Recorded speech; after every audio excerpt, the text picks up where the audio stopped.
Hey guys, welcome back to another Weird Wednesday. I'm Asherz, and this is Tobias. Tobias. How was your weekend? Oh boy, it was good. I mean, it was relatively uneventful. It was Father's Day, so we went out to my in-laws, and that was fun. I went to the range with my father-in-law and my brothers-in-law, and we shot some trap. Went to the pistol range. I had never shot trap before, and it's fun, but I wasn't immediately good at it, which was disappointing. So now I feel like I'm gonna have to practice and get good at it. But the handgun range, like that, is my time to shine because I do that a lot. So I think that more than made up for it. I felt pretty good. Again, we ended the day at the pistol range too. So I kind of ended the day on a high note, right? Like it's something I'm good at. Otherwise, just getting ready for Haunted America. Yeah, shit, that's this weekend. Oh So wow. yeah, I know, right? I don't know where 2024 has gone, but it's fucking half over already. So god I feel damn it. that. I Yeah, know. I hate it's this. terrible. But Haunted America is fantastic, and it is exciting. And so we've been putting together a new exhibit that we're going to bring out there, which it should be cool. I think people will really like it. Basically, what we've done is we're calling it the Singular Fortean Society's Otherworldly Implements and Monster Hunting Methodology. And the idea was when Troy came to us, Troy Taylor, who puts on Haunted America every year. If you haven't heard of him, then you're not reading enough, and Yeah. you need to go, like you need to go and do some digging because he's a very prolific author in the paranormal field. But he came to us and he had this sort of idea where he was like, well, like we always like having you guys there, and what can we do to give you something to do, to include you in this event this year. And so we kind of put our heads together and he had the idea of maybe like a museum or something. I was like, well, everybody's doing museums and I don't really know what we would have for that anyway. But what we have at this point, just as a couple of weirdos, right? Like Emily and I have accumulated a ton of just weird shit to use in investigations, like everything from spirit boxes to dowsing rods to crystal balls and Ouija boards and tarot cards and God, even weirder stuff: Sasquatch pheromones Oh yeah. and Geiger counters and EMF fucking meters and all of this stuff. Right? I got a new thermal cam that I've really been enjoying, and so this is all stuff that we were like, well, we could bring this, and set it up kind of museum style, but more as an interactive exhibit, so Hmm. people could come and actually handle this stuff, like maybe they've never held an actual copper pendulum before, maybe they've never used dowsing rods or seen a Geiger counter or any of that stuff, or a UV flashlight. That's one that's a lot of fun no matter what, really. If you ever want to like just get into people's dirty secrets, just bring your fucking UV Yeah. flashlight with you everywhere. Point it right at the um, crotch. just every time, just right at the crotch. Yes. But yeah, so we can bring all that stuff and then people can actually use it. I mean, supervised, of course, because it's all really expensive. But yeah, and then people could kind of get a sense of it and sort of see how it works and what these things are good for, what they're not good for, that kind of stuff. And so this is the first year. We'll see how it goes, but it's been keeping me pretty busy just kind of getting that together. I still have to do a full inventory of everything we're going to bring. I think we have most of the stuff covered, but I got to go over everything again. Actually, that reminds me, I have like a home. What the fuck is it? It's like a EEG meter for reading brain waves, and I might bring that actually because something that I think would be very interesting to try would be because we'll have like all of our Estes method stuff. So the sensory deprivation stuff, and we'll have like like an S7 spirit box and shit that we can use with it. Now, I think what would be interesting to try, at least with a good sample size of individuals, would be recording brain activity during like an Estes method session, right? So you could sort of see if there is an alternate state of consciousness that is reached during that session, like maybe a sort of meditative state, or something like akin to a sleep, like a waking sleep state or something. I think that would be really interesting. So I'll probably bring that. And then if anybody is willing to let me, like, experiment on them, then I will do that.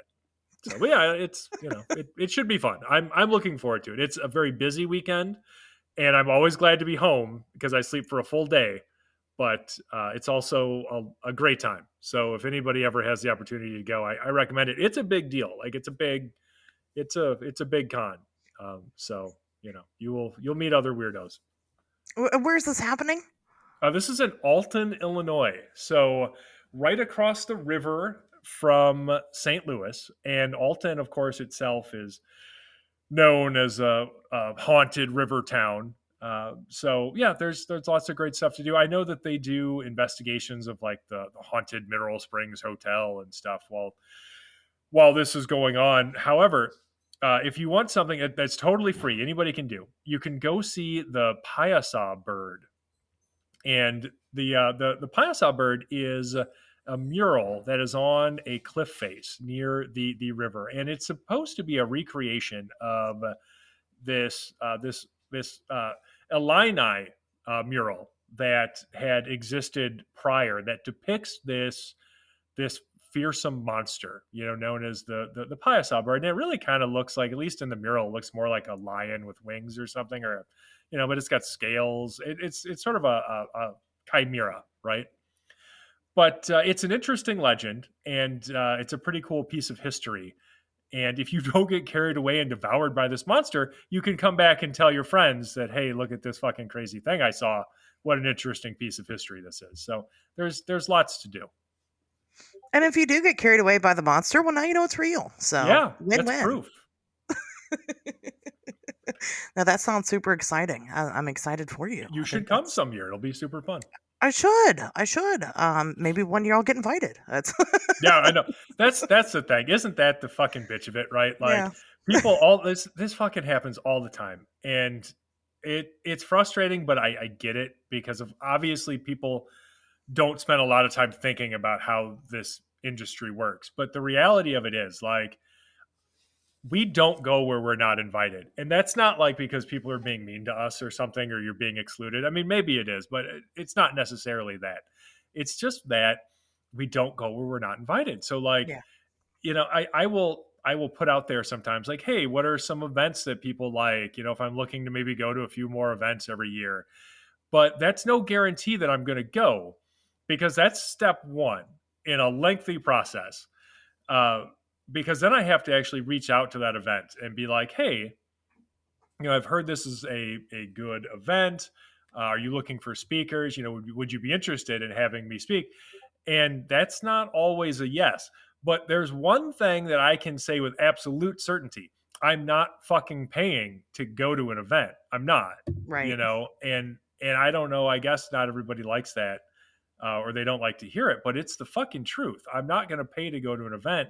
I'm I'm not a fan. I don't approach this as a fan. Like, this is a job, but it's more than that. It's a calling in a way, but not to get out into the weeds too much discussing that. But my point is, as somebody working professionally in this field, it's not tenable for us to pay to go to events. It doesn't make sense, and I'm not going to do it. So it's nice. It is what it is. And so it's nice, when people say, hey, you should go to this event or go to that event. But the reality of it is, like, yeah, that's awesome. I would love to. Tell them that. Tell them that you want me there, and maybe they'll invite me, because otherwise it's not going to happen. Yeah, I've never reached out. I know of like big name people, I guess you can say, that have reached out to events. I'm friends with a lot of event organizers. Mm.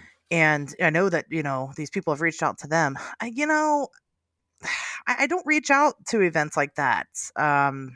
To be like, hey, you should invite me to your event. I only go to ones that I'm invited to. And maybe that makes me a cocky asshole. I don't know. Maybe it's because I already feel like I'm full. Yeah, right. I don't know. I haven't taken that plunge yet. And I agree, for people like you and I, it's not as lucrative for some other people. One of my really good friends, Lisa, she does cryptid comforts. So she makes like plushies and stuff. She's very kid friendly. She makes a lot of toys and fun things for people. She's an artist. She does make good money going to these events. So for her to secure a booth space, it makes sense for her. It makes sense for the other artists to do that, but you and I are not that. And so we No. we're selling a different product, and that product is knowledge, as corny as that is. And well, knowledge doesn't pay very well. So No, I mean we've always done pretty well selling books, but yeah, it's not. but I'm sure if it's you have not to the pay for the whole same. trip, I mean, then you're not you might break even selling books. Oh yeah, no. Again, it has to cost us nothing. But here's the thing: when we're there, like people go to these conferences to meet the people that they respect or are Yeah. interested in within this field. And so if that Hmm. happens to be me, it's not always me. It's not like everybody who knows who the fuck I am or cares or even likes me if they do know who I am, right? But enough people do where it can be a draw for events in certain markets to say, hey, this will get more people here if we invite this guy, Yeah.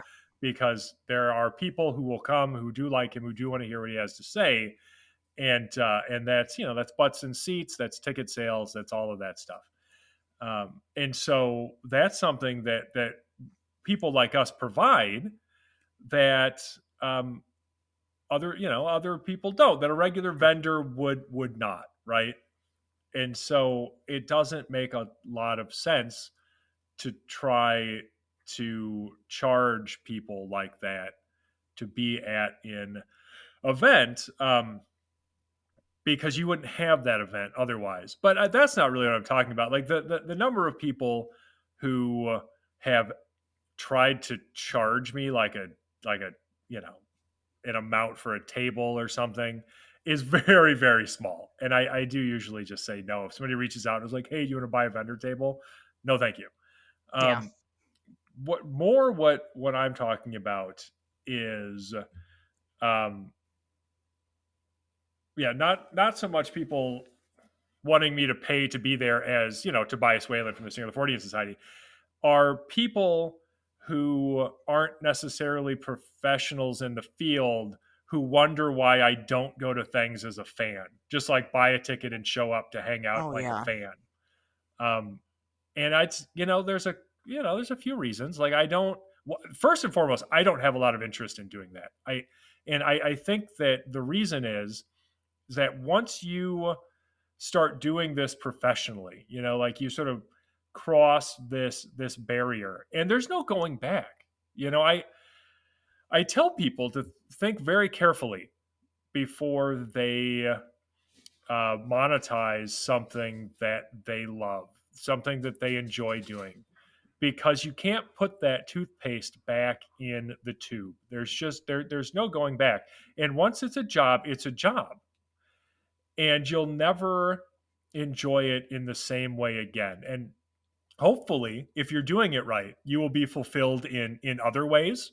Like I find the work that I do as an investigator amazingly fulfilling. The number of people that I can help bring like peace of mind to, the number of people who I can help tell their stories that might otherwise never be heard, like that is of incalculable value to me. Like, and that's something I would have never got as a fan.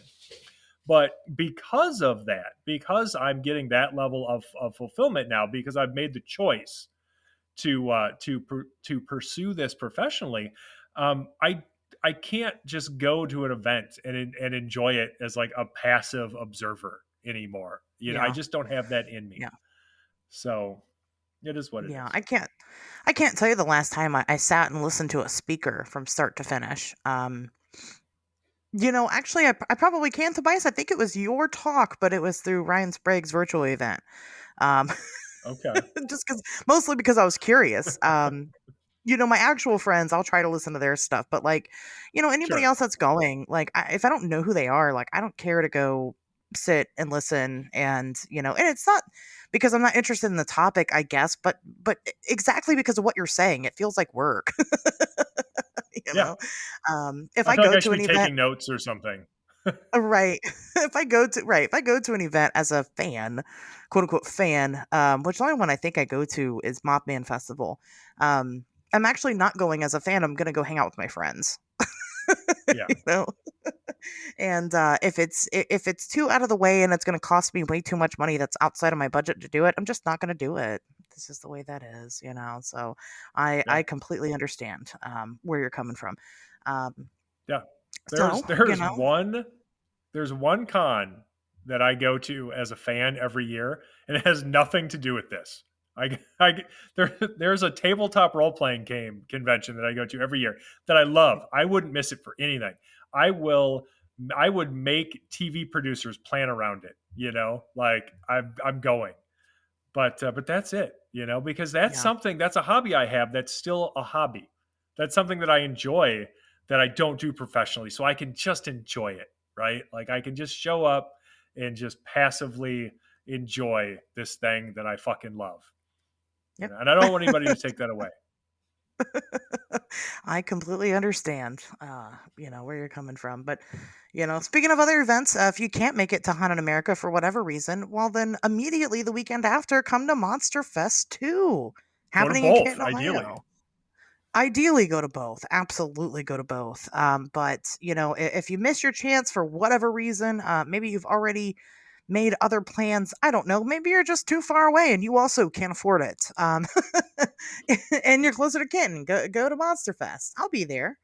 You should come see me. I'm not talking or anything. But it's my birthday weekend, so I'll be pretty loaded at my table slinging t-shirts. That'll be fun. I have a feeling you'll be doing some talking, is all I'm saying. Uh, I will be doing lots and lots of talking. That's for sure. So come talk to me. Otherwise, I will sit at my booth and talk to my alien mannequin, and look absolutely unhinged because you do what you got to do. Um, so anyway, very fun, very fun. I wanted to ask this earlier, but I didn't get a chance to. What is shooting trap? It sounds like a sexy slang term for the new generations, but I feel like it's not. It's definitely not. It is basically you've got these clay pigeons and by clay pigeon, what they really are just Mm. these little clay discs, and they get shot into the air, and then you try to shoot them out of the air with a shotgun. That's the whole. That's it. That's the whole Okay. thing. Yes, I know what that is. I didn't know it was called shooting trap or whatever. Yes. I was very curious. Right. No, like I said, Okay. it is fun, but I'd never done it before, and so I was hitting like one or two out of five, right? Um, which is not good enough. So, like I said, now I have a new hobby, and I have to get good at it. Yeah. I want to Yeah, be you able got to to get hit good. all of them blindfolded, upside down. Well, let me talk about my weekend. And Yes. How was if your I didn't weekend? piss off enough people with my talk of how I don't believe in demons and how the Mandela effect is all bullshit, um, I watched Godzilla minus one, and Don't say it you was didn't so. like it. How dare you? Listen, it's not that I I'm didn't like like it. preemptively Okay, mad. I know, right? Yeah, you're not even a Godzilla fan, are you? I am. I have always loved Oh, are giant you? monsters. Oh, Yeah. well, my bad. It's not that I didn't like it, okay? It's not that it isn't good. It's just that I feel like because I waited so long to see it, because I listened to all the hype, I think I had different expectations and I just feel like it was just okay. Oh God, I know everybody's so mad. I'm sorry. I'm sorry. I apologize. Um, you guys gotta understand, Godzilla fans. Shin Godzilla is my favorite. It's the best. It's the best out there. And when you've seen so many, and I get this is why people like minus one. When you've seen so many Godzilla movies, I understand how it's tough for them to be, well, not necessarily tough for them to be unique. I think I just expected something that was different. And instead, this is pretty much, I mean, it's basically a reboot of the original Godzilla, right? Which is neat because it kind of takes it back to its roots. But I don't know what I expected. I just expected something different. Ugh. Hmm. Well, And that's too bad. Yeah, I mean, it I'm is not too bad. blaming you. That sounds like an issue with marketing as much as anything. Now, I also watched it recently because I'm not a big theater guy anymore. I'm too old to go to theaters. I just want to stay home. Um, but I watched it recently, but I was told going into it that it was about the human experience of Godzilla, as you know, and it really, really got into that. And so that's what I expected, and that's what I got. And I really, really enjoyed that personally. Yeah, I mean, I did like that aspect as well. I don't know. Again, I guess I don't know what I expected. I don't know if I just expected to be wowed, and I just wasn't. Again, I liked it. It's not that I don't like it. Sure. It's just that it's not my favorite Godzilla movie, and That's it's okay. pretty good. It's way better than whatever Legendary is putting out there. Um, uh, Yeah. it's they're just. I mean, I don't know. Godzilla was tops for me, and I feel like that's just my Godzilla. And that's the way it is, and that's what I compare it to. And because it's not anything like that at all, that's where we're at. Well, that's totally fair. I don't think it would be reasonable for people to be super upset with you over a matter of totally subjective opinion regarding this movie. You know, it's not like you're like it's not like you're misinterpreting it and like calling out elements that don't exist and unfairly critiquing it. If fundamentally you don't like the elements of this movie, then it's not for you, and not everything has to be for everybody. You know, that's fine. Yeah, you say that. All the while, I see our chat there. Nate is very mad at me, and we're not friends anymore. And I think he's quitting the show, is what he said. So, see, shouldn't have said anything. Um, no, I mean, it's totally fine. I'm disappointed because I was so excited. And you know what? Also, I wish I had watched it in black and white. So yeah, I mean, like I said, I didn't hate it. I regret not seeing it in black and white. I think that would have made the experience a lot more authentic because I get what they were trying to do with it, and I think that would have been. It's so weird how a color change could really, set the tone of a film. But I think, man, that was needed when they released it in black and white. So yeah, again, it's good. I liked it. Just Shin Godzilla. It's the best one. Sorry. Also, not Okay, well, sorry. fair enough. You know, maybe for me, it's that I'm not like there are things that I'm super fucking nerdy about, right? But Godzilla isn't necessarily one of them. Godzilla is a sort of genre. It's really its own genre of movie at this point that that I have consumed throughout my life, but always just sort of as like a passive recipient. You know, like it's not something I really dug into that much to where I'm like categorizing the different continuities and things and making sure to pay attention to who made what and what's my favorite. All I know is that like, you know, I like the weird little Mothra twins and it's fun to see like giant monsters wreck cardboard cities. So, you know, that's all I've ever asked for. And so to get Yeah, a movie that had the kind of pathos yeah, that this one had, like I'm not supposed to tear up watching a Godzilla movie, you know, but I did. And so I have to give that movie credit for being able to do that. You know, like that's yeah. not nothing. Yeah, that ending goes hard for sure. We won't spoil it for other people, but it definitely. It's probably one of the best endings to any Godzilla movie out there. So check it out. If you haven't checked it out yet, go check it out. You can now. It's on Netflix. That's what I waited on. I should have went and saw it in the theaters. I think had all the hype not happened, I would have enjoyed it significantly more as well.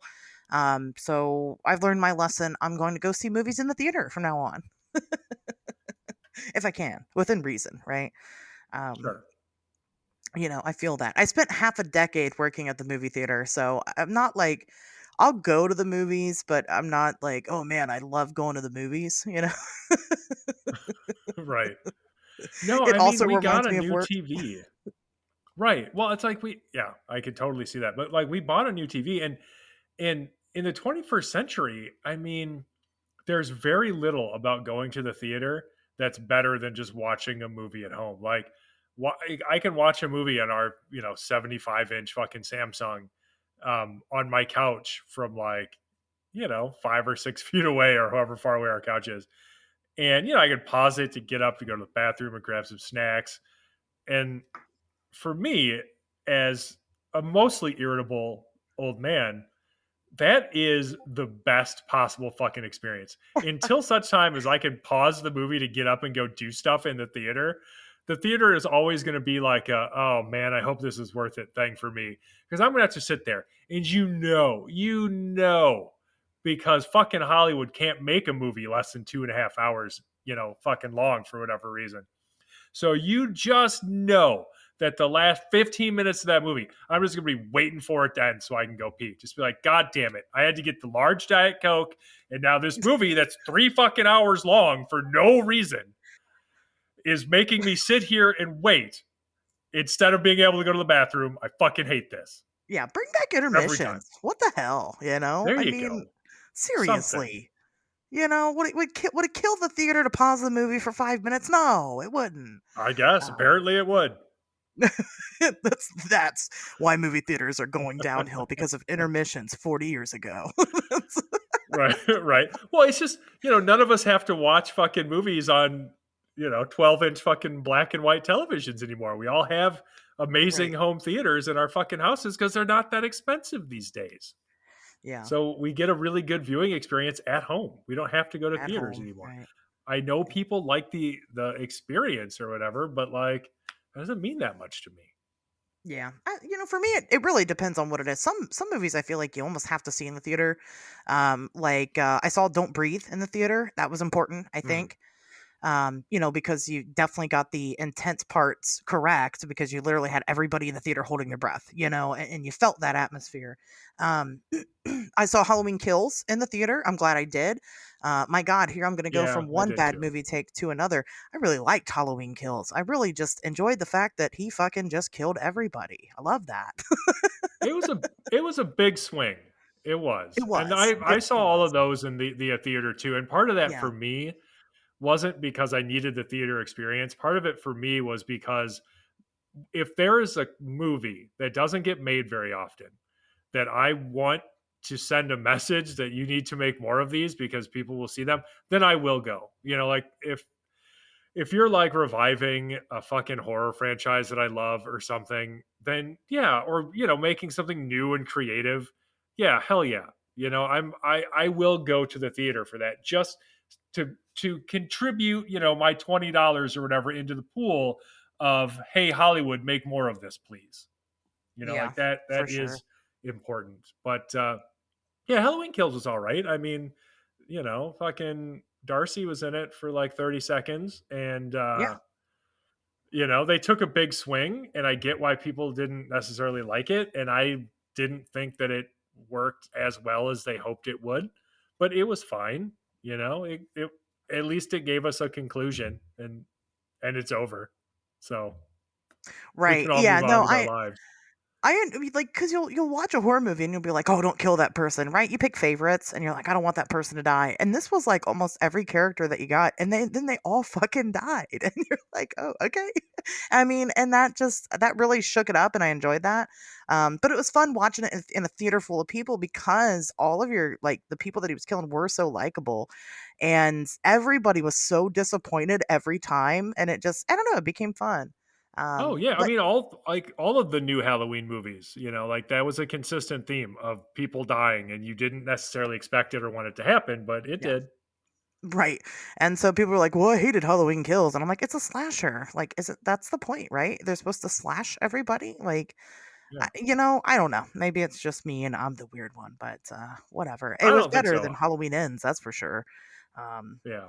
But anyway, Oh no, maybe I was thinking maybe I'm thinking of Halloween Ends. Yeah, that's what I was thinking because that's the one that Darcy's in because she's the receptionist. Yeah. is she in? I thought she was in Halloween Kills. Maybe she is in Halloween Was it Ends. Kills or Ends? Now I'm getting them all confused. Hmm. It's whichever what okay, it's which my god, I can't fucking talk. It is whichever one has the radio DJ because she was like the receptionist at the fucking Yeah, radio station. I can't remember which one she was in. Anyway, I'll have to top go tier back and movie look it up. experiences is go to the drive-in. If you can, go to the drive-in. Take some chairs, sit outside the car, go to the drive-in. It's the best. There you go. Support your There local you go. drive-in Just turn movie your theater. fucking headlights off. Right, please. Jesus, for the love of God, do that. Anyway, so that's what I did this weekend. I had bad opinions all weekend, and that's- I've done a lot of adulting lately. I really can't say I've done too much, which is good, right? Adulting is good. Being responsible is good.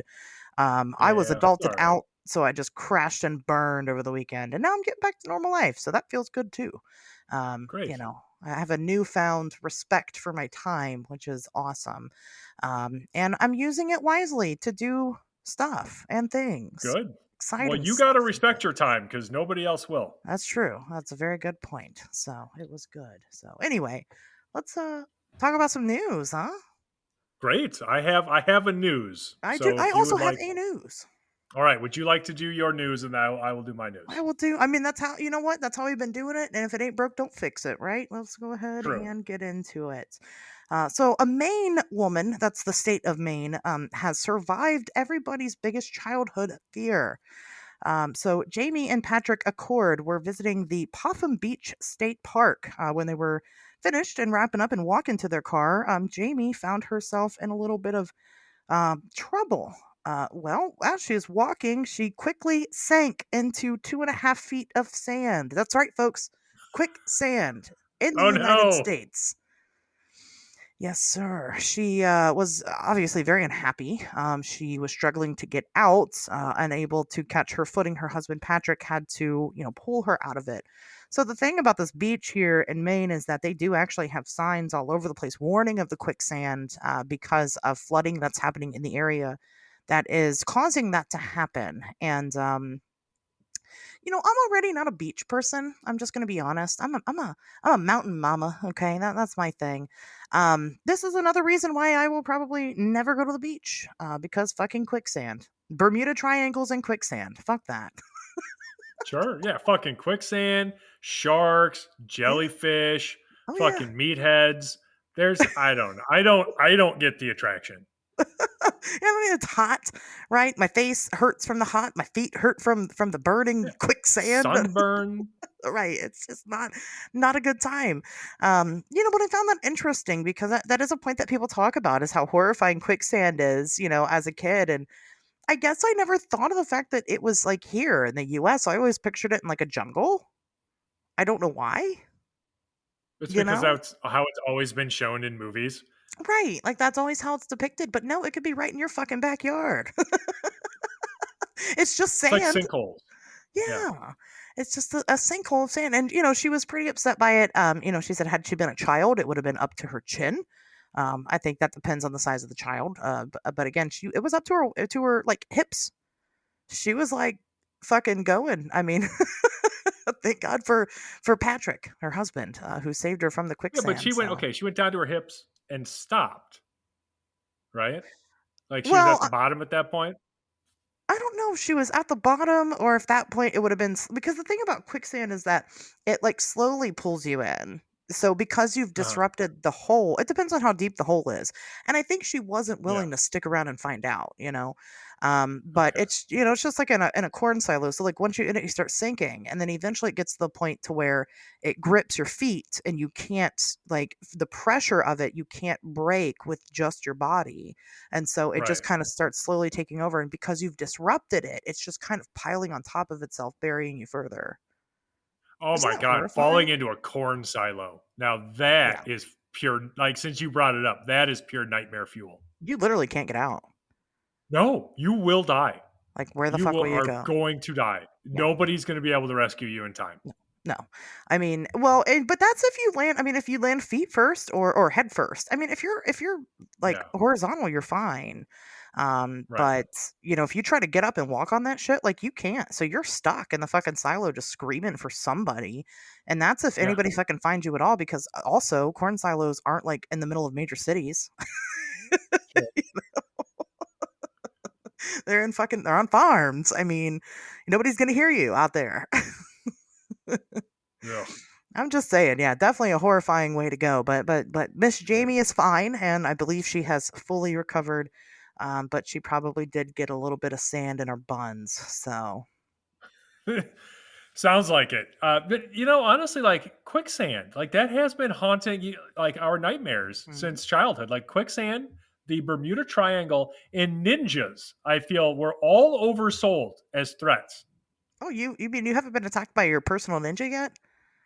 No, never. They don't just jump out at trees and throw fucking throwing stars at you like I was led to believe. So, That'd shake up your day a little bit. Yeah, definitely. right? Nightmare fuel for children. We covered the Bermuda Triangle once, and it just turns out that like triangles are kind of not a thing. Like people say they are, but like they're not. Yeah. Just bad shit happens all over. Weird shit happens Yeah. all over. Thank you. I've been saying that shit for years. Any 3 points on a map make a fucking triangle, geniuses. Yeah. You can make a triangle anywhere and be like, oh, it's the Tobias's house triangle. Yeah. Oh, Yeah. look at all the weird, no, it's just you could just draw a triangle around fucking anything, and people do all the time. Probably to try to monetize it and start selling tickets and shit. Oh my god, we could put points on a map, and it's your house, and my house, and Nate's house. We got the on Yes. Wednesdays we talk weird triangle. Yep. Oh yeah, it's a real high strangeness window area, I heard. Super odd. Yeah, no, for only $50, I'll take you on a tour of it. Yeah, I don't know, but because I have talked so much shit about the Bermuda Triangle, I have a theory that it is sentient, and that if I ever go to the fucking beach, it's gonna hop up on shore and take me or whatever it does. It'll be like The Raft, like Yeah, that Stephen King yeah. story. Yep, you're Except it's the fucked. triangle. Yeah. Yeah, So I'm just gonna stay definitively now. Definitely staying away from the beach. I don't need the Bermuda Triangle and fucking quicksand on my ass, like on top of everything else listed. No, like I don't want to get stung by a jellyfish and then someone's gonna pee on me right in front of everyone. Like I'm not gonna do that for right. free. Are you kidding me? Yeah, that's best kept between consenting adults in the privacy of your own home. Exactly. I mean, come on. So anyway, that's my news. Nice. Solid news. All right. So this is a report that came into us recently over at the Singular Fortean Society, and it is of an unusually large bird. And this report was sent via an email entitled Thunderbird Sighting. And we'll get into that part of it at the end here. But anyway, the witness asked that he be identified only as Jason B. So I'll read his initial email because it's not super long and it really fills in a lot of pertinent details. So 2007 to 2009, somewhere in there, I was working for an oil field company, Chaparral Energy, out of Weatherford, Oklahoma. One of the first job sites I was sent to was laying about 3 miles of polyethylene pipe about 45 minutes southeast of Ponca City, Oklahoma. Hope I said that right. Near the Osage Nation Reservation. I was on a backhoe pulling what had to be a quarter mile of the pipe slowly behind, stopping when a joint needed welded together, and so on. At one of the stops, I stepped out of the cabin to have a cigarette and noticed something casting a gigantic shadow as I looked down to shield the flame from the wind. I know bald eagles are one of the largest birds in North America, and I also know they range pretty much the entire continent. I also know at this time I had never seen one in the wild. What I also know is this bird was definitely larger than a bald eagle. The entire body was roughly the color of the bald eagle's head, so a grayish white, more like a harpy eagle. It was maybe 50 to 100 feet from the ground, and the wingspan at that distance made me realize how massive this bird was. Looking directly at it from my fixed point, I would estimate the span from that distance to be 8 to 12 inches. So I'm going to interrupt real quick, um, because at this point, you're probably going, well, 8 to 12 inches is fucking tiny. So that's 8 to 12 inches from his perspective. So I'll finish up his report and then we'll get into uh, the estimated actual size of the bird. Anyway, so as he said, it wasn't long after that. I believe it decided the backhoe wasn't prey and flew into the woods, lowering its altitude as it went. The last time I remember seeing it, I could visibly see the treetops moving and bending away from the wind created by its wing flaps. So I ended up corresponding with this person via email that was more convenient for them, and I'm always willing to do that. It's fine. I prefer to get people on the phone or ideally face to face, but email is totally fine if that's how people want to communicate. So Jason went on to tell me that he was in his late 20s at the time of his sighting, which took place during springtime. So he said it was somewhere between February and March, the temperature at that time being in the low 80s during the day and dropping into the 50s at night. He doesn't remember there being any clouds. The sky seemed, clear and blue. Uh, Again, it was very warm that day. He wasn't even wearing a jacket. And so the estimated wingspan, given in the initial email, as I said, was the relative size from his perspective, but he estimated the actual wingspan of the bird to be closer between 14 and 16 feet. Oh, wow. So bald eagles, of course, which are big birds, can reach wingspans of up to 8 feet, while harpy eagles, which are not native to anywhere near Oklahoma, have wingspans of up to just over 7 feet. So both big birds, and you have to maybe consider if there is a possible misidentification. I think people tend to overestimate the size of things, but I wasn't there, and so I can't really disagree with his experience having not actually been present. So one other thing he told me, and I'll read his quote here, was the most vivid detail I remember was the coloration. It was light. I'm sorry. It was a lot lighter in color than most of the large birds I had seen. Growing up in the South, I had seen various hawks, buzzards, and even a peregrine falcon or two, but the coloration was more like a harpy eagle. Very little brown, but a lot of different shades of gray. The second thing that stuck out with me was when it got close to the tree line, you could see the treetops bend under the wind caused by the wing flaps, but it wasn't a windy day. And so that's unusual, right? Hmm. Like, if there's no meteorological reason for the trees to be swaying, and it looks, you know, to have been caused by this enormous bird, then that's fucking weird. Like, that's got to be a big ass bird.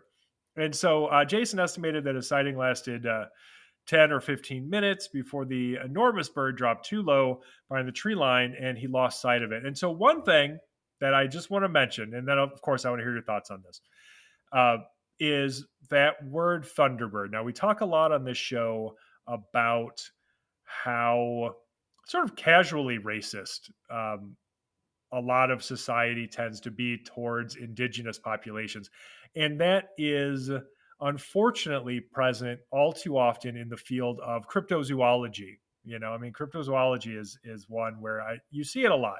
And Yeah. so what people need to understand about the Thunderbird. So the Thunderbird is a popular legend among a wide variety of indigenous cultures across North America, including the Algonquin, Iroquois, Siouan, and Arikara peoples. And so those are all language groupings that represent many different tribes, like individual tribes between them, right? So this is a ton of disparate cultures, right? Like separate cultures. Um, Although regional variants differ, The thunderbird is often described as an enormous bird, sometimes credited with supernatural abilities, such as creating thunder from the flapping of its wings and lightning flashing from its eyes. However, unfortunately, in cryptozoology, the word has been appropriated to describe any bird at all of unusual size. And Hmm. so I like to point this out because I think it's a good example of what people do with indigenous legends. Like, there's no reason that you have to call this a thunderbird. And I'm for the record, I'm not blaming Jason for this. This is not his fucking fault. This is something that exists, and I get that it's just a word that people use now, but it has so little to do necessarily with all of the various cultures that like from which it actually like originated, that at this point, I mean, it really is just sort of a class example of cultural appropriation. And I think that's something that people probably overuse as in accusation, but I think it's pretty clear in this case. Yeah, no, I agree with that 1,000%. What do you think we should call them if not thunderbirds? Just I saw a I big was ass thinking about bird, it. Fucking giant bird. fucking big I, bird. I, I have no idea. I don't have a better name yet, but we could work on it. We could coin one. Yeah, I mean, no, I agree. It is definitely it takes a lot away from the original lore of what the Thunderbirds are. And a lot of them. Well, I'd say the most popular belief in the Thunderbird is that it is some type of god, um, and is definitely in a lot of their culture. I suppose we'll say it means a lot more than just I saw a big bird. So I Yes. agree with Yeah, that. there's Yeah. there's a spiritual relevance Yeah. Mhm. to this being as it exists in the various indigenous legends, in which it is told and retold. And again, like they vary quite a bit regionally from tribe to tribe. So you can get anything from what could be like a man with wings to a giant bird and everything in between, with all manner of different supposed supernatural abilities, and of course legendary tales and elements of mythology in which the Thunderbird is used to explain various fucking natural phenomena.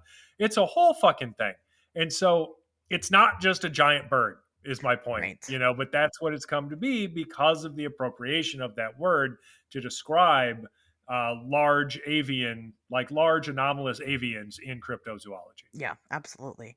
Um, yeah, before I forget, Nate, I need you to clip that part where Tobias says 8 to 12 inches is tiny. So that way, when we inevitably start shilling Bad Dragon dildos, we've already got it. Um, Well, I thought 14 inches was like average. I don't know. Like, is that not it? have you been hanging out with Bigfoot and his bananas? Um, I've literally only ever seen my own dick, so I don't have anything to compare it to. but anyway, and yes, I agree. The term Thunderbird is definitely we don't like go hard for Thunderbird like we do the Wendigo and stuff like that. We should go a little bit harder for that. Yeah. I agree absolutely. Either way, I mean, it does sound like the branches moving is. I love that. You got the whoosh of the wings that make the branches move. Either this is a big ass bird or a really tiny tree. Yeah, It's like a bonsai tree. Yeah. right. It's this little tiny guy. Um, birds are hard to measure when they're flying. I mean, that's tough. There are Yeah. absolutely videos and stuff all over YouTube where you'll find these big ass birds. Um, hmm. Anyway, I was thinking about what we can call them. I was thinking BABs, right? Big ass bird. But I like BAB, like big ass bird. big ass bird. But you can't really tell in the videos. You can't, the size comparisons. I know Tobias, you've got a couple of pictures in your Lake Michigan Mothman book of various Right. things, and one thing that's difficult to tell in those pictures is like there's nothing to compare it to tell what it is. Yeah. And so birds are a hard one, to measure. And, I think that like the branches moving on the trees is what lends the credibility because he's not going to climb that fucking tree and go measure it. And I'm not going to climb that fucking tree and go measure it. And you're probably not going to, you know? No, We're not going to measure those branches to see what it might have compared to the bird to figure it out how big it might have been. But the fact that it did affect the environment in that way, I think lends the most credibility to this, well, being a big ass bird.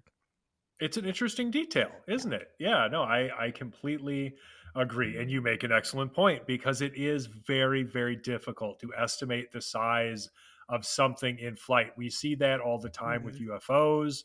We see it with winged humanoids. We see it with big ass birds. Yeah. It's a real issue and it's difficult to work around. And you mentioned, of course, some of the photographs that we received as part of the Lake Michigan Mothman investigation. Some of which were received early enough to make it into my first book, and yeah, there are photographs in there of what is definitely a bird. There's a couple different sightings of that include evidence of something that is totally a fucking bird. Yeah. But yeah, it's difficult to say what kind exactly. It's difficult to say how big it was. We don't know the altitude at which it was flying or anything. So yeah, it's very very very difficult. There's no points of reference up there for you to compare it to when you don't even know how far away it is.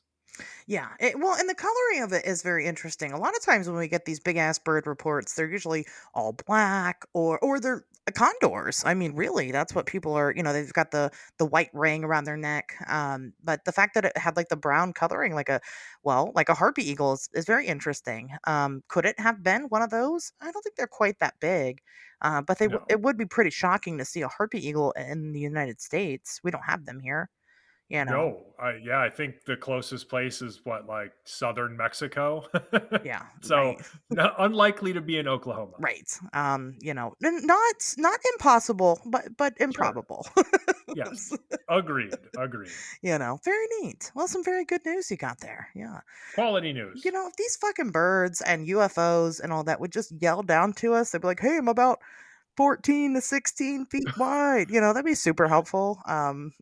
Maybe it's because nobody ever asks. Like if you ever okay, the next time you or anybody listening has a UFO sighting or sees a cryptid or something, even if it's like a Bigfoot, just be like, "Hey, about how tall would you say you are?" And then you'd be like, "I'm actually only about 6'8". Thanks, Bigfoot. Right. I mean, the thing about it is that people already don't believe your Bigfoot sighting, so you may as well just, fucking tack that on there as well. I mean, what's it matter?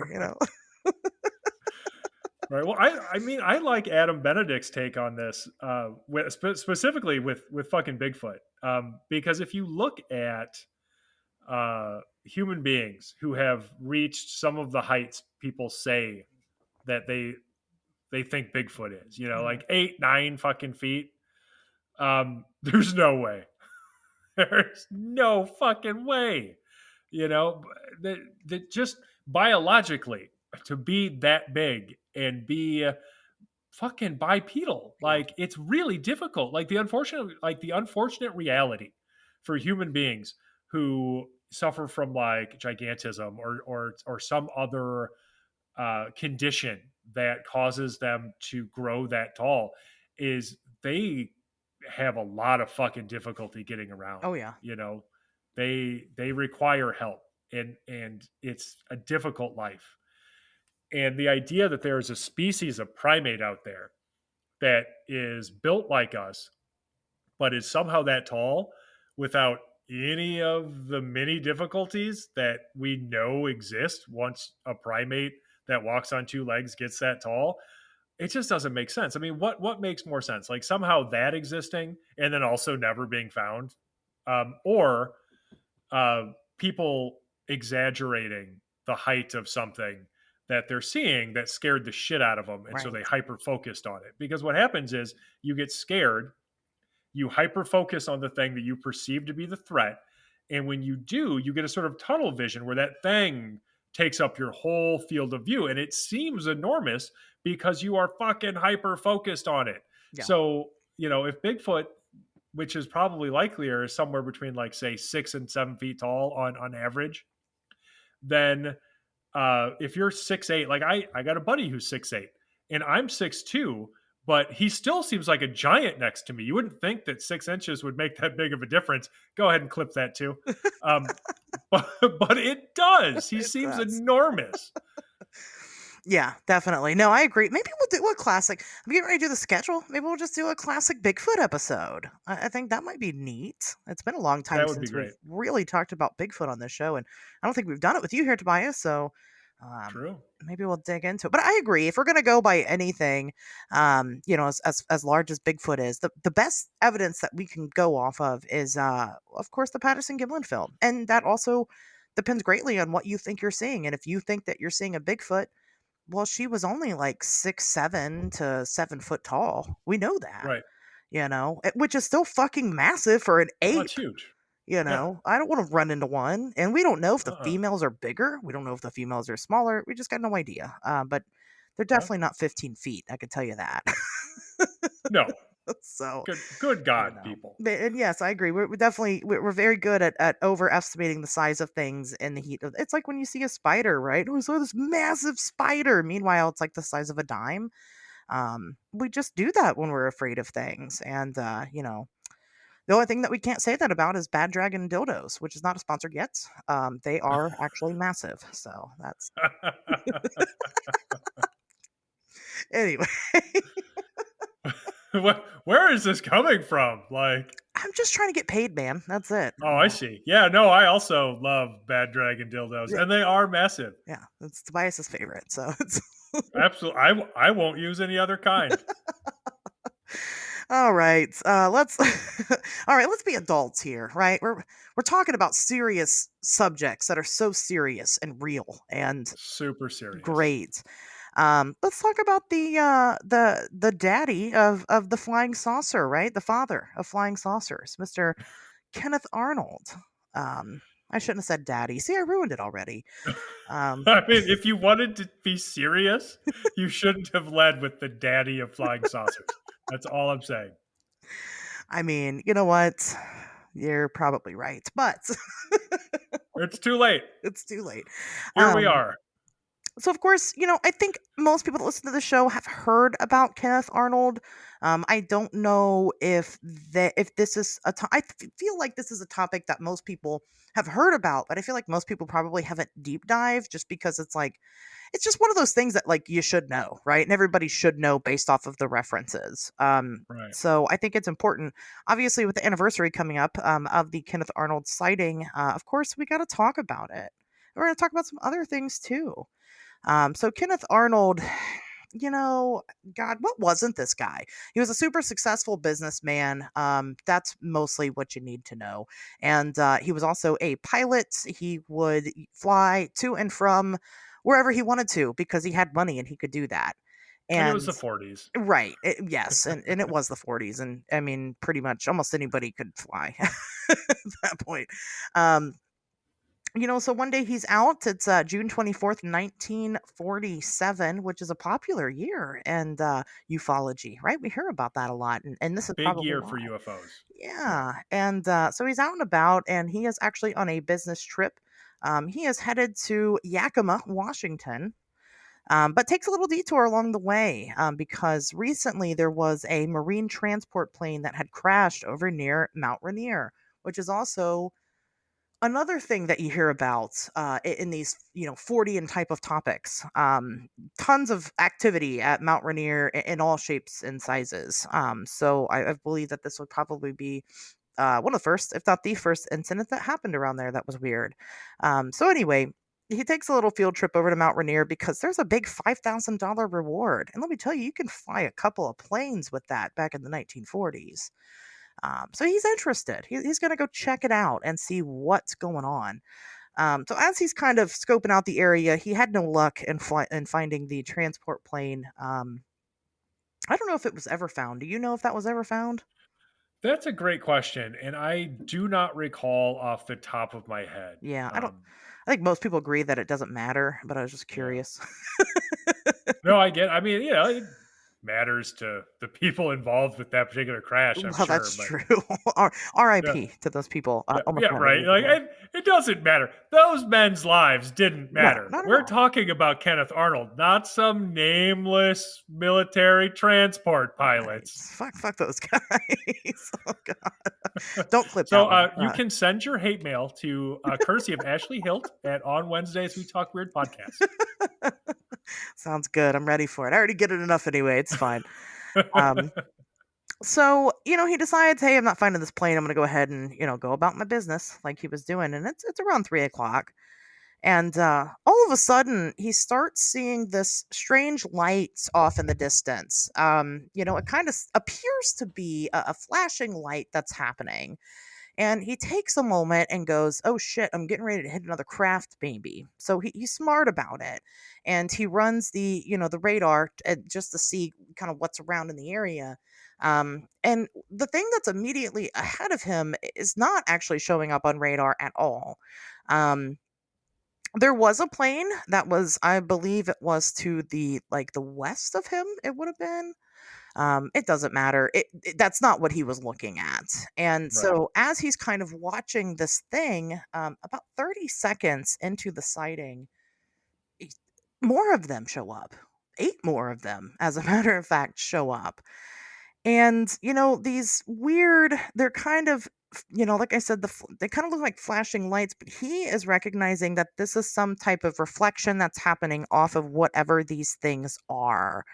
Now, the saucer bit is up for debate, so let's kind of get into what he described them looking like. So he said that they were kind of convex shaped, except for one. One of them appeared to be crescent shaped, but from the side of them, when he could see the side of them, they were damn near invisible because of how thin they were. So when because they were kind of oscillating and moving in weird ways, and when they would kind of move in a weird way, he could kind of see what it looked like. So they're not perfectly round, even though convex is kind of the idea. They're rounded, but not actually perfectly round. The What's appeared to be the front of them was rounded. The back of them, however, was kind of diamond shaped in a weird way. right. Um, so super interesting. He did end up drawing the saucers at one point, except for the crescent shaped one. I haven't seen a drawing of that. I want to. I'm curious. I don't understand. But they were odd, and again, very very thin for what they were.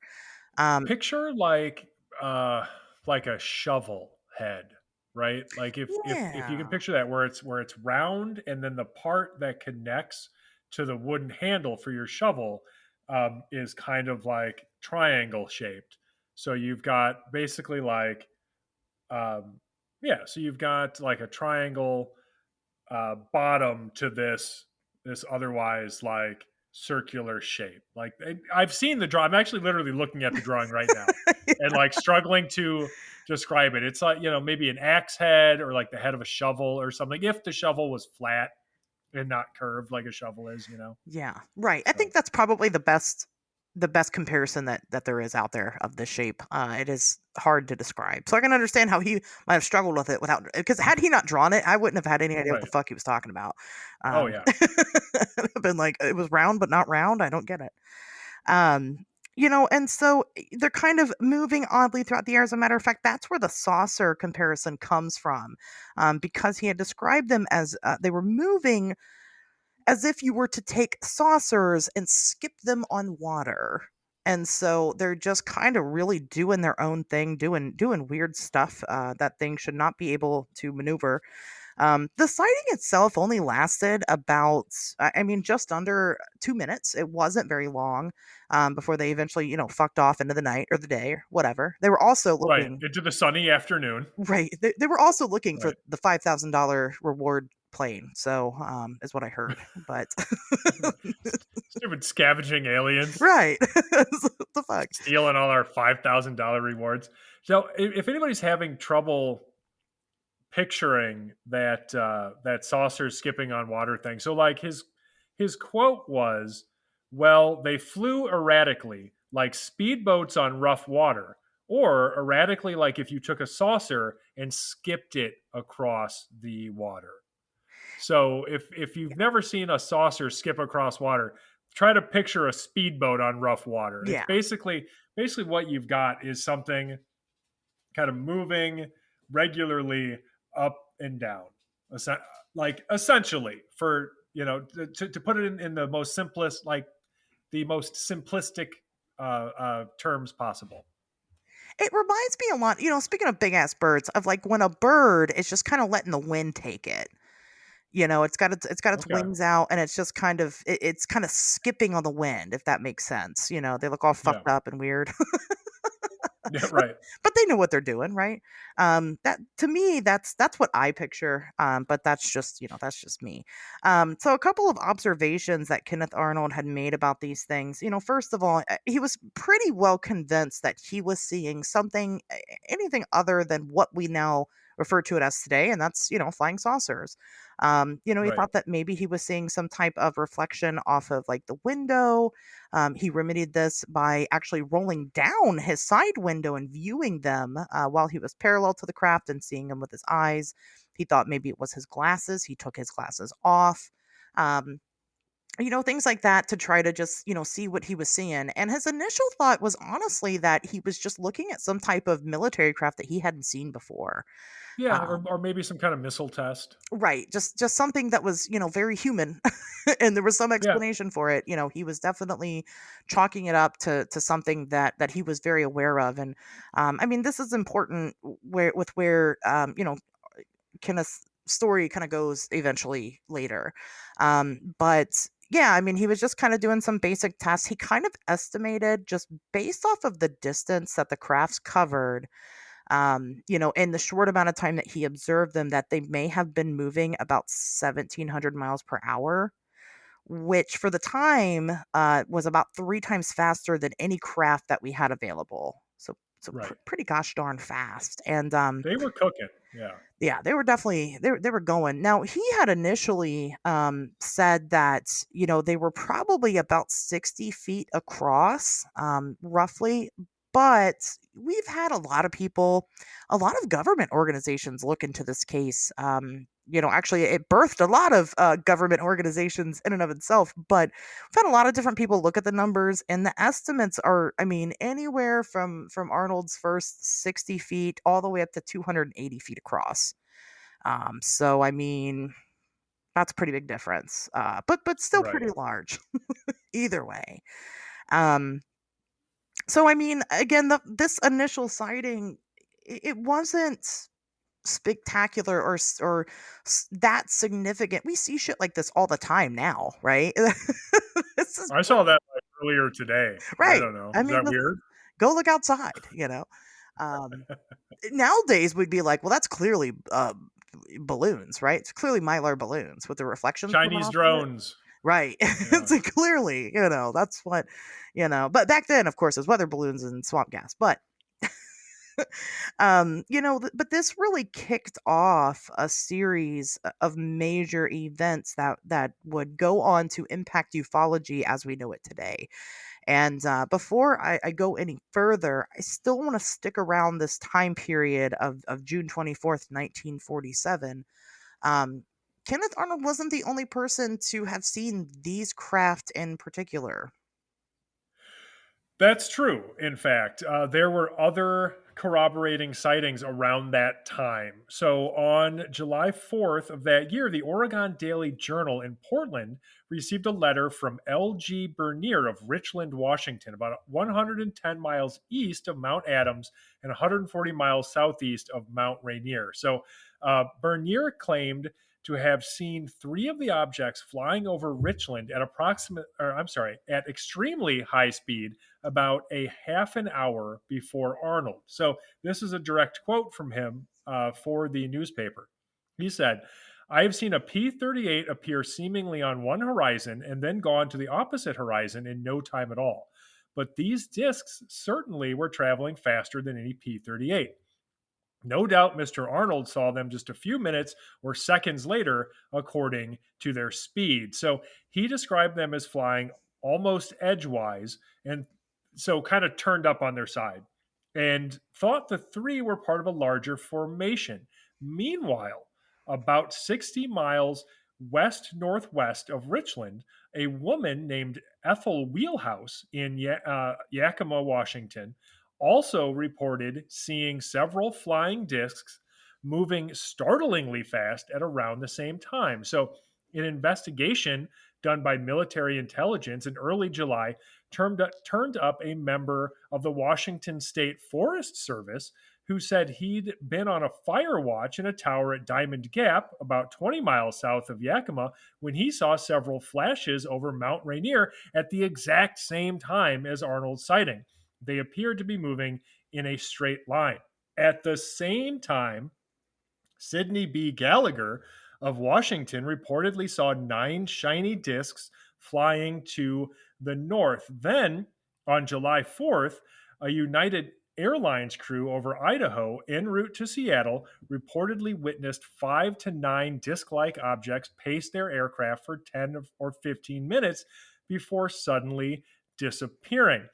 And in case you thought we were done, on the same day as Arnold's sighting, the Oregon Daily Journal reported that 2 men from Oklahoma City had also seen 9 unidentified flying objects, which one of the men said were a shiny silvery color, very big, and moving at a terrific rate of speed.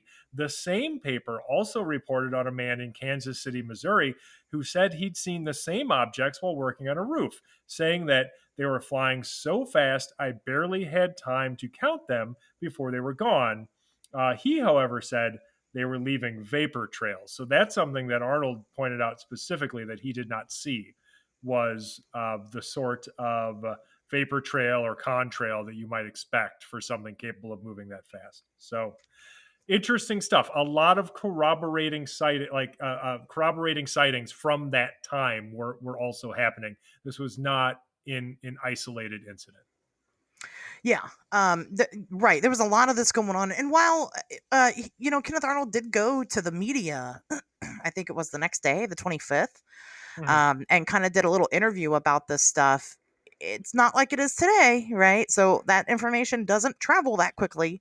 So these are, I would say, some of them are definitely like organic sightings that probably happens, within that time period. Yeah, well, Um, I think some of them were probably inspired by seeing news coverage, and then they were like, "Oh, well, I also saw something, so I'm yeah. going to come forward." That's not unusual. We see that today. Like if I write an article, Hmm. about a weird. So I just had this happen actually. We covered this. I think it was last week or 2 weeks ago. The weird glowing orbs out in, I think it was Arizona.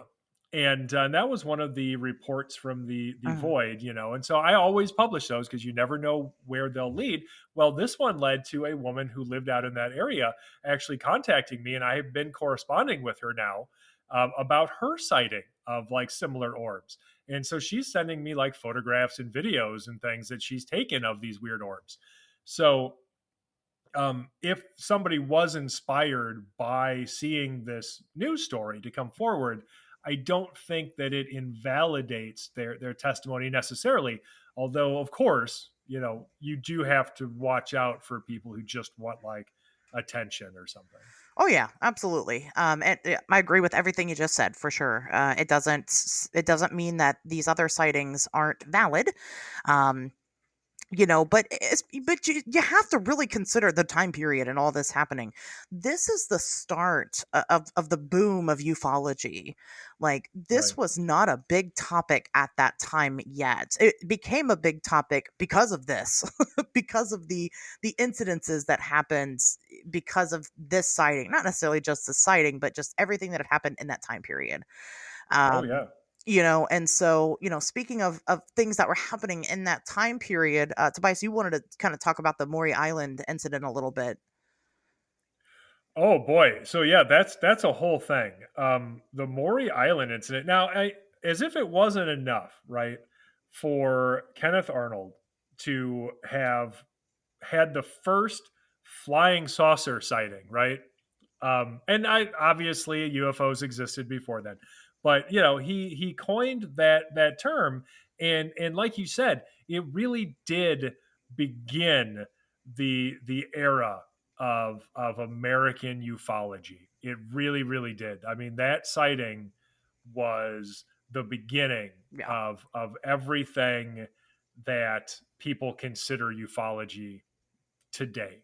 Yeah. You know, so as if that wasn't enough, he was also a part of the first recorded case involving the Men in Black. So that's two firsts for Kenneth Arnold. Yeah. Most people don't even get a single first. This fucking guy has two. So the Maury Island incident, for anybody who is not aware, was chronicled in Gray Barker's "They Knew Too Much About Flying Saucers." That's not the only place you can read about it, but it's a pretty good place to read about it if you're interested. So this involved a guy named Harold Dahl, who said that he had been approached by a mysterious man wearing a black suit following his encounter with several UFOs in July of 1947. So just after Kenneth Arnold's famous sighting, of course. So Harold's experience began when he and his crew spotted six huge donut shaped objects in the sky while patrolling at Maury Island near Tacoma, Washington. So, in case I forgot to mention it, Harold was a harbor patrolman. So that's why he was out on a boat near Maury Island and saw reportedly these six huge donut shaped objects. So, according to the description given of the objects, they appeared to be 100 feet in diameter and of bright metallic coloring, with portholes spaced around their exterior. Inside the portholes were dark, circular, continuous windows. Five of the objects were circling around the sixth, which seemed to be in mechanical trouble, apparently. As the crewmen watched, the sixth object issued a muffled explosion, followed by the discharge of a great quantity of metallic residue, something like lava rock, which fell all around them. Some of this debris reportedly struck the boat, causing considerable damage while killing a dog, that's just sad, and injuring Harold's son. That's less sad for some reason. I don't know.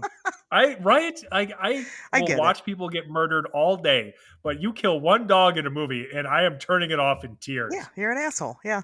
Yeah, it's just the worst. So anyway, uh, this explosion had seemingly obliterated the object, and the five remaining UFOs flew off. So like one of them explodes, the rest of them are just like, well, fuck that guy, and they get out of there. Harold later told of his experience to fellow patrolman Fred Chrisman, who was said to have helped collect samples of the slag like residue along with some mysterious white metal that accompanied it after the explosion. So, the day after his sighting of the odd aerial accident, Harold said he was approached at his home by a mysterious man in a black suit who invited him to breakfast. Yes, the dreaded Men in Black and their terrifying breakfasts. Ooh. Right? Like, what the fuck? Anyway, so the black suited mystery man was reluctant to tell Harold exactly what it was he wanted to discuss as they drove to the restaurant, but I guess Harold's just fine with that. So he's just like, hey, you want to go out to breakfast? I'm not going to tell you my name or who I am or who I work for. I'm not even tell you what this is about. I mean, And Harold's just like, that sounds great. it was a different time in the 40s, you know? Right? He's just like, I don't know. Will there be hash browns? Fuck it. I'm in. Yeah. I mean, there was no stranger danger yet, you know? Right? Ridiculous. Anyway, so once they're seated and ready to eat, this Men in Black begins to relate to Harold everything that had happened to him the Mhm. previous day, down to the most minute detail. So Harold was reportedly speechless. So at this point, he's beginning to worry. Finally, fucking goddamn, how did you live this long, Harold? Anyway, afterward, saying that it was as though the man had been next to him that day, witnessing the same donut shaped objects overhead. As he sat there, stunned, the stranger began to threaten him. So, this is supposedly a direct quote from the Man in Black. What I have said is proof to you that I know a great deal more about this experience of yours than you will want to believe. So, very ominous. He goes on to say that Harold and Fred had seen things that they shouldn't have, although he wouldn't elaborate on what exactly that meant. I mean, obviously it's the UFO exploding and then the other UFOs being around and then flying away and then recovering the fucking materials, right? No, Like this clearly it isn't was the exotic butterfly that they saw on their way to board the boat that morning. right. You weren't supposed to see that butterfly. All right. So what the man was clear about, however, according to Harold, was that if he loved his family and didn't want to see anything bad happen, then he wouldn't discuss his story with anyone. So what did Harold do? He discussed it with fucking everyone. Yeah. He's not a Yes, smart man. obviously. Good God, Harold. Oh, I'm just worried about him, you know? Like, I mean, so, he's who's dead in now, charge of Harold? but it's but no, yeah, I don't know about that guy. You're right. I agree. I don't know how he made it that long in life. Seriously, But he needs help. Somebody has to be in charge of Harold. So, yeah.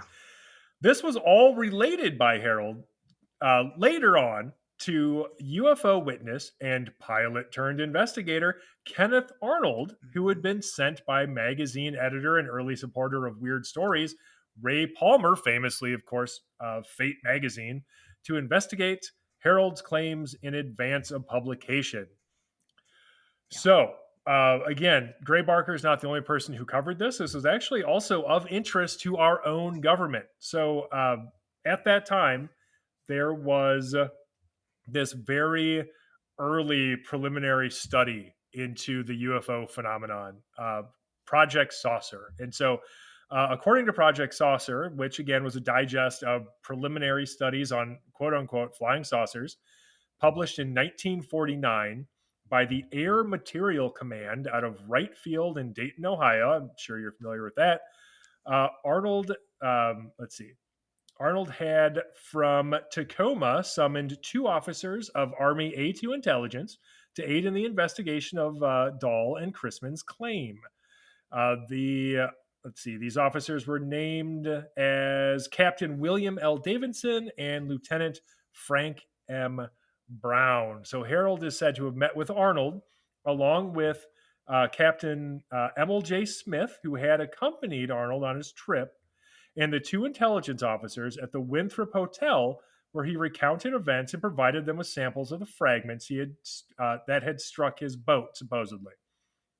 So Captain Davidson and Lieutenant Brown would take some of the fragments with them for technical analysis, planning to fly to Hamilton Field in California the next day to participate in an Air Force Day program.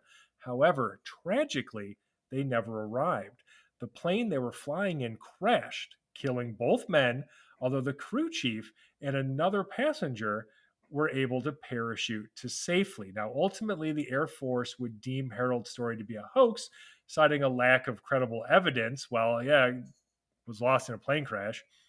Although, this probably comes as no surprise to anyone familiar with the Pentagon's history of publicly dismissing UFO sightings. So there's plenty of mystery surrounding this event. But yeah, it's just fucking wild to me that Kenneth Arnold had the first flying saucer sighting and then managed to somehow become embroiled in the first Men in Black encounter, Yeah.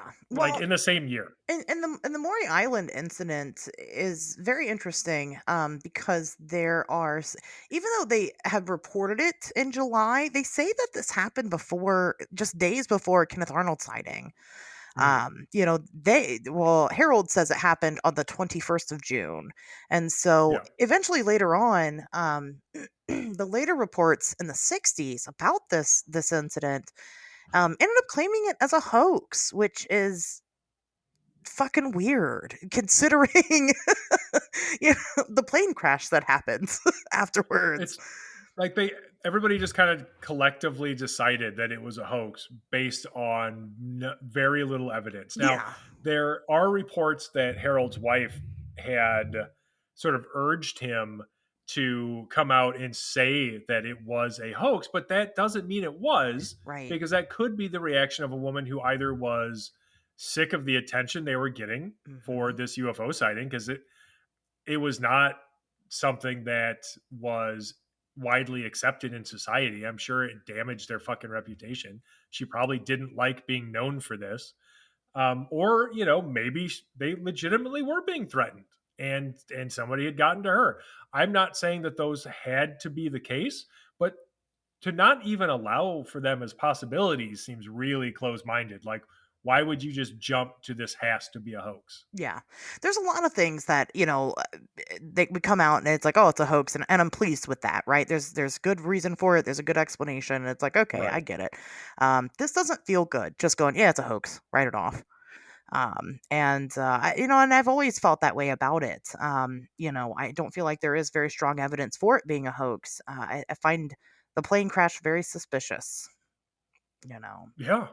I mean, it's fucked up. It's one of the very few cases that I can think of where people actually died. Right. And a lot of people, well, I should say, let me start over there. Not a lot of people have died as a result of any encounter with any paranormal element. Yeah. But when it does happen, it almost always involves UFOs. Yeah, and it looks fucking weird. It looks Yeah. weird every time. And this is one of those times where it looks weird, especially just because of the climate of everything that was happening. And the reason why Kenneth Arnold ended up becoming this investigator, the reason why he got so involved with this stuff is because, like I said, the military they came in, and I mean, they fully investigated his encounter. And what I mean by that is he had multiple different factions of the government coming in and investigating his claims and had a high amount of interest in it. Well, one thing that they would all tell him repeatedly is that it's not our craft. And I think had they not done that, I think had they just been like, "Hey, yeah, it's ours," or "Hey, yeah, it could be China's," or whatever, Russia at the time, Sure. right? Yeah. It's Germany's, whatever. Had they, claimed it to be man-made, Kenneth Arnold kind of came to the conclusion on his own. Well, if it's not ours, then it has to be from outer space. And it was actually somebody who wrote into him, who kind of planted that seed in his head, and he's like, "Well, shit, here's all the really important people that fly all these really important craft and they're testing all this stuff all the time and they're telling me it's not theirs. So then who the fucks is it?" And, that kind of sent him on this journey of trying to kind of understand it a little bit better about what he witnessed, so it's kind of the government's own fault. Right. For like, okay, for organizations that appear, at least on the surface, to want nothing more than to obfuscate the truth about UFOs, they seem to be really fucking bad at it, Right. right? Like this stuff keeps coming out, like people keep finding out about it. And I mean, I think the only successful case that comes immediately to mind has to be like probably Paul Benowitz and what happened to him, because that was the government doing a pretty good job of hiding something from a civilian and subsequently driving him insane. But otherwise, they just seem to be fucking shit at it. Yeah. They just suck. They're really terrible about it. And I'm not saying that the government like knows what these things are or anything like that. I don't believe that. I think that they were definitely No. interested. I think they always have been very interested in what UFOs are. I think that they don't know, and that's why they keep it under such hardcore lock and key, which is really dumb because it just ruins our relationship. Right? We can't have trust. Me and the government. We just there's no trust in this relationship, and that's unfortunate. But it's their own fault. you It's know. true. Yeah. Um, so, of course, people are clamoring, right? People are talking all over the place. Now everybody's seeing UFOs everywhere. And it's, again, not necessarily that they are actually seeing, that they are just claiming to see them or that there is a flap happening at the time. I don't believe there was. I don't believe in flaps. But they finally feel like there is somewhere safe that they can actually kind of put this information out into. And this all kind of, I'm not going to necessarily say culminated, but it really, really came to a head when Roswell happened. Um, I feel like, Yeah. So the same fucking year Roswell happens. yeah, Like this is all 1947. yeah, All of this shit is in 1947. yeah. Yeah. And the only reason, once again, that we even thought this was anything to do with aliens is because a government official said that it was. He said they recovered I think he called it a flying saucer specifically. Yes, Roswell Army Airfield Public Information Officer Walter Haut issued a press release stating that personnel from the 509th Operation Group had recovered a flying disc after it crashed on the J.B. Foster Ranch following the reported discovery of debris of unknown origin there by Foreman William Brazel sometime between mid June and early July. Like, that's not doing a very good job of covering anything up, It's really terrible, you know, right? especially for the climate at the time of just what was going on already. Like, you've already got all these people on edge. You've got fucking Kenneth Arnold going, well, the government saying it's not there, so it's from outer space, and so then you have one fucking crash, and they go, yep, that's what it was, that's what it was, and then immediately recant that statement. Yeah, government, get your shit together. Come on, Right? Get it fucking together. you're doing a bad job. You're still doing a bad job. Yeah. I'm embarrassed for them. Like, it's just like, come on. And of course their argument as to why they did that to begin with is because they didn't want people to know that it was a test weather balloon or whatever the fuck. That It's Project Mogul bullshit. right. Get fucked. Nobody's falling for that. Right, nobody would have cared. That's the thing, nobody would have cared. But you had to go and say what it was. You told on yourself right from the jump. I don't know. Do you think we're stupid? I mean, Right. a lot of us are, but not all of us. Sure. So this was just, again, this is the birth of modern ufology, and it definitely holds a very significant place in history. Now, Kenneth Arnold will go on to say that he saw these same saucers, all nine of them, two more times in his life, Yeah. twice more. So I find that interesting, and I just genuinely hope that in his death, he maybe found some answer, some peace, some something, because this really rocked him, and why wouldn't it? This was a pretty significant incident for him. It didn't completely ruin his life like it has other people, which is good. But it definitely flips your world upside down, that's for sure. So let's kind of talk Well, about mhm. what the skeptics say about Kenneth Arnold and his nine saucers. I can say from mid-century America, I've got a quote I can read. So, according to Major Edward J. Ruppelt, who wrote about Project Sign in his 1956 book, The Report on Unidentified Flying Objects. That's a compelling name. He wrote, I found that there was a lot of speculation on this report. Two factions at the Air Technical Intelligence Center had joined up behind two lines of reasoning. One side said that Arnold had seen plain, everyday jet airplanes flying in formation. This side's argument was based on the physical limitations of the human eye, visual acuity, the eye's ability to see a small, distant object. The Arnold saw airplanes faction maintained that since Arnold said that the objects were 45 to 50 feet long, they would have had to be much closer than he had estimated, or he couldn't even have seen them at all. The other side didn't buy this idea at all. They based their argument on the fact that Arnold knew where the objects were when he timed them. To cinch this point, the fact that the objects had passed behind a mountain peak was brought up. This positively established the difference, or I'm sorry, this positively established the distance the objects were from Arnold and confirmed his calculated 1,700 miles per hour speed. Besides, no airplane can weave in and out between mountain peaks in the short time that Arnold was watching them. The visual acuity factor only strengthened the Arnold saw a flying saucer faction's theory that what he'd seen was a spaceship.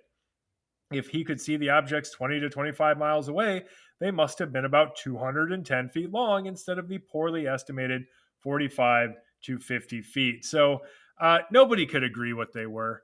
Yeah, It's what it comes down to, yeah, yeah, absolutely. I like how they tried to gaslight him. right? Like, that's not how you saw it. That's not how it happened. It's like, motherfucker, I was there. Yeah. It's like, have you considered that you might just be stupid and maybe blind? Hmm. Just think about it. That might be you. We're gonna tell everybody Right. that's you in this report, by the way. Um, I mean, there's a quote that I would add from Kenneth Arnold that was of the time that this all happened. So like just after his sighting, or I don't know how long after his sighting was, but it was enough time for the media to have really gotten a hold of this thing. And he would later say, I have, of course, suffered some embarrassment here and there by misquotes and misinformation. I'll tell you, sometimes I think that an editor of a newspaper says to the newsman, now, look it, I want you to write a story about these flying saucers and make this goofy bastard look silly. You know, that's just the way I think they go about it. They misspell your name, misspell the place it happened, get it all fouled up. So he didn't love how he was treated in the media. Didn't really appreciate um, how his sighting was sensationalized, and I can imagine that that would have been really difficult. yeah, yeah. But I love how he just like generally did not give a fuck, and good for him. True. Good for him for carrying that with him. Like I said, some people this really ruins their life. Like they really let that shit get underneath their skin. Not Kenneth Arnold. No. Went on. I mean, he would continuously fight. Kenneth Arnold was the first. What are they called? UFO bro. He he was out there fighting for full disclosure, from the government about these topics. He said that the people should know what is happening. They should be aware that there is something mysterious going on in the skies, and that, we should be being honest with them, about these facts. He was really the first proponent, for the government to actually be truthful. Now, of course, we know how this went. The government went on to fund multiple UFO projects that we did not know about until years later, or at least, not in public, until many years later. So they didn't listen, but, they Right. haven't yet. I mean, we're here in 2024 with our fucking disclosure edging still. But um, honestly, I think that had he just shut the fuck up about it and let the government gaslight him, I mean, this wouldn't have turned into what it did eventually, which Yeah. is, here we are now. Oh, for sure. I agree completely. This is one of, if not the most single most important and influential UFO sighting Yeah. in modern history. Yeah. And it's a shame that all most people know about it is that it gave us the term flying saucer, because there's, as we have just discussed, there's so much more to this and its impact. That I think people need to consider. It's something we see a lot in ufology is people pretending like UFOs just started happening this morning, Right. you know, and they forget all about the history, the decades and decades of fucking history we have in just the modern era, between the middle of the 20th century and now. Like that shit just, so forget about all of the really weird historical and even like biblical cases of UFOs and high strangeness and weird shit, right? Like, not even talking about that, which people should also know about, but just the shit from the past century. Yeah. People act like it doesn't exist. They aren't aware of the history, and if you're not, how could you possibly even begin to understand what is happening now without that historical record to lend context, to let you know how we got from there to here, to show you the myriad fucking ways that history endlessly repeats itself, just within the field of goddamn ufology, right? Like, ah, just read a book, learn some history, people. Yeah. Like it's fucking important. Yeah, read some goddamn books, please. A few, read a couple. Yeah, Several. it's several hundred. It do some good. No, I agree. I mean, it's not like UFOs weren't happening before this sighting happened. Right. Let's say that. It's just that this series of events was the slam dunk that put UFOs more so into the public eye than any time before. It gave them, before this point they were ships, right? That's what they were called. They weren't saucers, they were ships. Airships. Yeah. Airships. Yep. And that was, that predates, our flight. There are other stories. It's just that this was the pinnacle of getting better at reporting it. Now we could share this information a little bit easier. Now we had somewhere to report it to. Well, at that time they had Kenneth Arnold, and that's what I say. I mean, that's what I say about the flaps. It's not that the flaps are happening; it's just that they have somewhere safe to report it to.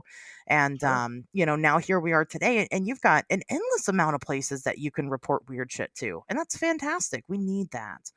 Otherwise, obviously it convolutes the history and makes it seem like UFO lore only appeared in the 1940s, and that's just not true. Yeah. Yeah. Pretty much. I mean, at that time, you're right. Like Kenneth Arnold stepped up. Ray Palmer, of course, stepped up so people could always write into like amazing fucking stories or eventually fate or something, Yep. to have those publications as outlets for these experiences. But yeah, there's no MUFON in No. 1947, right? No. It didn't exist. Yeah, that wasn't a thing, and it wouldn't have, without Kenneth Arnold going forward and pushing the story as much as he did, and being a voice of logic and reason, instead of letting the rest of the world tell him that he didn't experience what he experienced. So good for him. And if you have an encounter, if you have an experience, be like Kenneth Arnold. Fucking live in your truth and tell someone about it. You can tell us here at a myriad of ways. We have social media, Wednesdays talk everywhere. We've got the email on Wednesdays we talk weird at gmail.com, or go straight to the Singular Fortean Society and singular40.com, and you can fill out a whole report there and report it to True. Tobias. you know do you have any final thoughts on the Kenneth Arnold incident or anything with God? There's like 5 episodes that could spawn from just this one episode. Right. Well, something that I had to bring up just because we talked about this relatively recently. So, um, like you had mentioned, Arnold had a number of UFO sightings after this. But one of them involved a transparent saucer that he likened to a jellyfish. Right. Oh, And so by the mid 50s, he was beginning to promote like the atmospheric or space animal hypothesis for UFOs as possibly being living creatures, which is fascinating. interesting. I had not read that. I need to read more books apparently, because I was not aware. And I find that interesting because in his original sighting, he had one that didn't look like the others. Now, he said Mhm. it was more crescent shaped, but I find that, like, there's a leader, right, in all these fleets of UFOs. I don't know. I don't know. And Yeah, are I think they're just all the animals from fucking Nope, they're just and which is terrifying as shit. they're all nope animal? Yeah, probably. Yeah, that's that's probably true. Yeah, some of the explanations are just absolutely fucking ridiculous. That people put out there. A mirage. A lot of people say it's a mirage. Some people say that it was fucking snow from Mount Rainier that he was saying. Like, that's not snow. Right. Yeah. Mirage. Heat inversions is my Oh favorite one. God. They're People just use that a lot. it's really embarrassing. Um, I'm surprised the government didn't turn around and say fucking Project Mogul was part of it. That's what it was. The Because best part about Project Mogul is I don't even think the timing for Project Mogul matches up with the Roswell. fucking Roswell incident. Like Yeah. I think Mogul happened well after Roswell, Yeah. so it doesn't even fucking fit. Right. Like it doesn't even work as an explanation. But everybody just accepts it now. Right. You know, Yeah. It was just a government weather balloon. That's it. right? Well, Yeah. secret spy balloon. Super top secret. You guys. That was all. So I don't know. Super, super interesting stuff. That is really interesting. I really didn't know that. Like I said, I got to go read more books. Apparently. Um, Mid-century America was the time to be speculating about fucking crazy shit like yeah. atmospheric beasts. Yeah. Because at that, you have to consider we hadn't even been to the moon yet. Like the first fucking satellite hadn't even been successfully put in orbit. Yeah. So Yeah. there was so much we didn't know. So I mean, there still is, but back then there was so much more that we didn't know. So I think it was easier to speculate about stuff because there were just so many gaps in our knowledge to fill in. So, yeah, why not atmospheric beasts? I don't know. I like Sounds how, cool. Kenneth Arnold himself had even speculated, well, maybe they're coming from Venus. And I think he named another planet. Maybe it was Mars. I don't remember. And like we know now that like they're not, right? Yeah. I kind of miss the idea of Venusians though. Like, Yeah, I mean, I wish that Venus had turned out to be a tropical paradise right. and like fucking Valiant Thor and shit lived there and they would Yeah. just come and party and hang out or whatever. But no, it's like super toxic chlorine gas or something. Like you can't just fucking go there. Yeah, it's terrible there. You wouldn't want to go there. Right. Nothing lives there except for misery. Right.